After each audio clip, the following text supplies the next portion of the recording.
Now, both James and Michael, both faces a bit too long, both have a mixture of slightly too weak jaw muscles, and the tongue's not high enough either. Of course, both working hard to keep a lip seal, to keep everything in there, keep their teeth straight. But what's interesting here is, do you think Michael had a longer face there than now? I think he did. I think his face is less long then than it is now. Probably because, you know, self-confidence, getting on with life, gritting your teeth to get through things.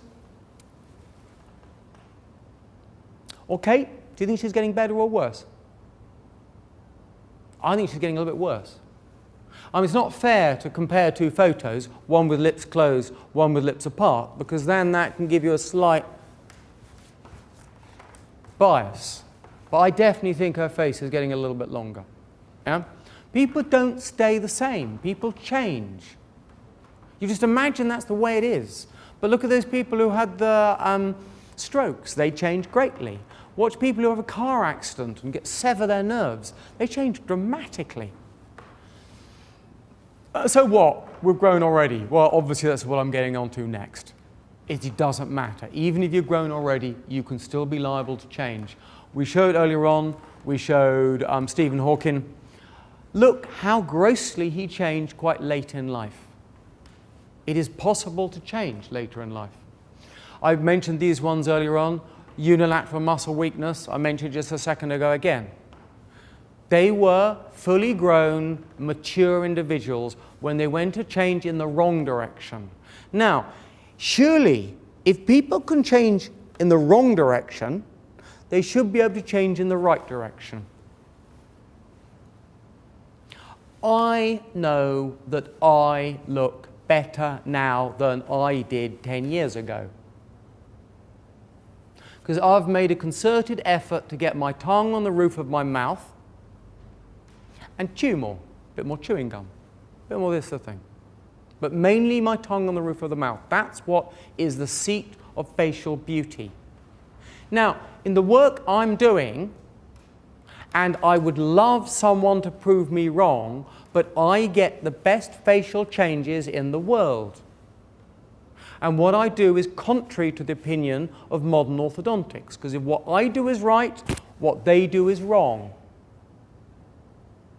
So it's controversial. That's why you've not heard about that. You've got no idea of what I was saying before I mentioned, although it makes logical sense. Now, we mentioned before the muscle usage, the tongue position, the tongue function, lips are important as well.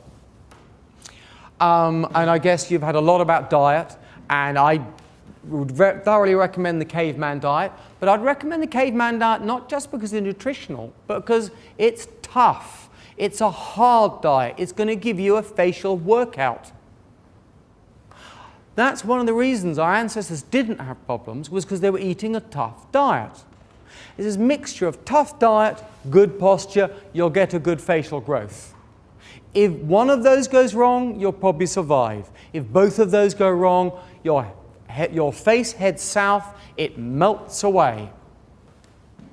Now, what can we do about this? Well, I teach swallowing exercises to adults. I try. I can't say it's easy to do something like this. I've got my swallowing 1 exercise. I teach people a rhyme.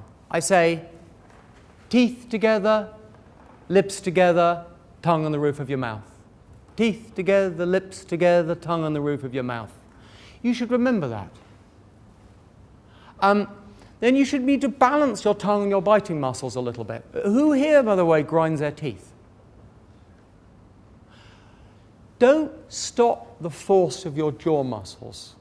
Just balance it by pushing your tongue on the roof of your mouth. So keep your jaws slightly apart, balancing your biting with your tongue pushing up on the roof of your mouth. I think that is an antagonistic pairing that we've lost. When we were standing up, we learnt to balance our quads with our hamstrings, and we never learnt in that period to do the same thing with our biting and tongue muscles. Of course, the ultimate answer with trying to train your tongue and your lips is to go to an oromyologist. They exist. They don't unfortunately exist in this country, but you can find them around the rest of the world. I'd also suggest you need to try and lift your head up from your occiput. The little bit that sticks out here, try and imagine that pulling you up. Have good posture, walk tall. Which brings us on to, I'll mix that, the old wives' tale. This can be summed up here. Stand up straight and shut your mouth. There's nothing new in this. It just wasn't a science. Probably eat your crusts as well. I remember having some Danish patients.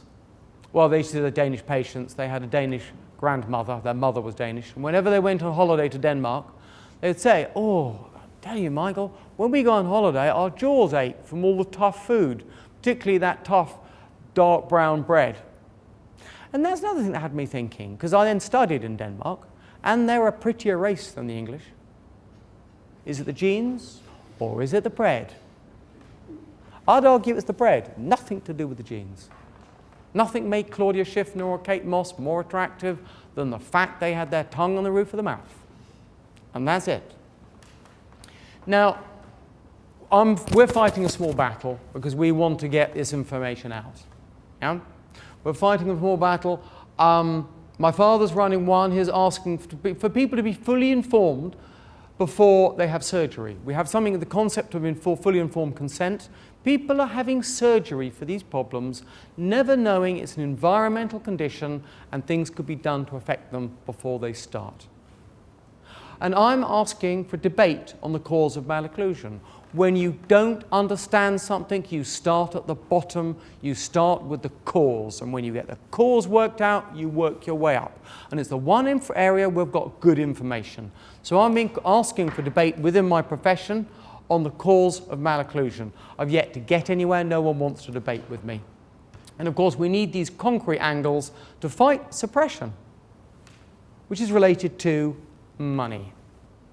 Now, what am I going to ask of you? Because I'm not here to sell you anything. I'm not here to ask you to do anything except help me a little bit.